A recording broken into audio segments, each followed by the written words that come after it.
आप लोगों को मैं बता दूं, आज था राइज एंड फॉल सीजन का चौथा एपिसोड। सुबह सुबह पवन सिंह उठते हैं और उठते ही उनके दिमाग में कुछ बातें आती हैं। उनको ऐसा फील होने लगता है कि एक लड़का है जो बहुत ज़्यादा तीर बन रहा है।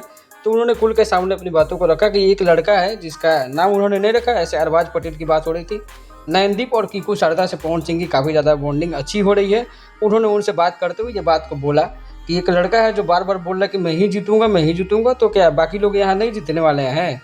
और उसको टारगेट में लेते हुए पवन सिंह ने बोला कि बेटा जितना उड़ना है उड़ लो, अभी मैं तो सिर्फ चुप इसलिए हूँ क्योंकि मैं देखना चाहता हूँ कि कौन कितना उड़ता है। उसके बाद जो है पवन सिंह जवाब देगा। जैसे कि अगर आप इस शो को ध्यान से देखो, अगर ध्यान से सुनो, तो पवन सिंह की धनश्री वर्मा और ज़्यादातर आकृति नेगी के साथ काफ़ी अच्छी बॉन्डिंग हो रही थी, जहाँ तक कि लड़कियों की मैं बात कर रहा हूँ। उसके बाद एक गेम शो रखा गया जिसमें सारे लोग मीटिंग किए और उसमें रखा गया कि एक जो लोग है उसको ऑपरेटर बनाया जाएगा जो निर्णय लेगा कि किसको नॉमिनेट करना है। और साथ में दो लोग आएंगे उस गेम शो में लिफ्ट में, जिसमें से एक को नॉमिनेट करेगा वो ऑपरेटर, जिसको पवन सिंह और उसकी टीम चुनेगी। लेकिन इसमें ज़्यादातर ये हो जाता है कि पवन सिंह की काफ़ी करीबी आकृति नेगी, जिनके साथ पवन सिंह का काफ़ी रील कटा था, उसको नॉमिनेट कर देता है। तो पवन सिंह काफ़ी गुस्से में आ जाता है। गुस्से में आकर बोलते हैं कि जो सीनियर लोग हैं वहाँ पे उन लोगों पर सीनियरिटी थोप रहे हैं। अरे यार, तुमने अगर काम किया तो खुद के लिए काम किया है। तो जैसे कि हम सभी जानते हैं कि कुबरा सेठ और वहाँ पे एक और है जिनका नाम है अर्जुन बिजलानी, वो लोग सीनियर एक्टर हैं।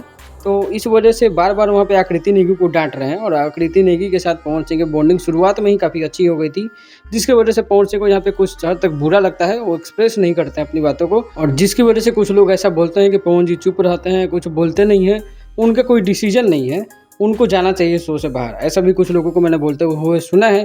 तो नीचे वर्कर्स रूम की बात करो तो चाहे ऊपर की बात करो तो, लेकिन सच्चाई ये है कि पवन सिंह ने धीरे धीरे गेम को समझ लिया है और लोगों को भी परखने का काम कर रहा है कि कौन दोगला इसमें से निकलेगा, कौन कैसा निकलेगा। तो देखते हैं आगे की वीडियो में। अब देखना ये है कि कल की आकृति नेगी नॉमिनेट तो हो गई है, अब शो से बाहर जाती है या नहीं जाती है। बात कर लेते हैं। ज्योति भाभी ने भी बाहर से पवन सिंह को सपोर्ट करने की बात कह दी है।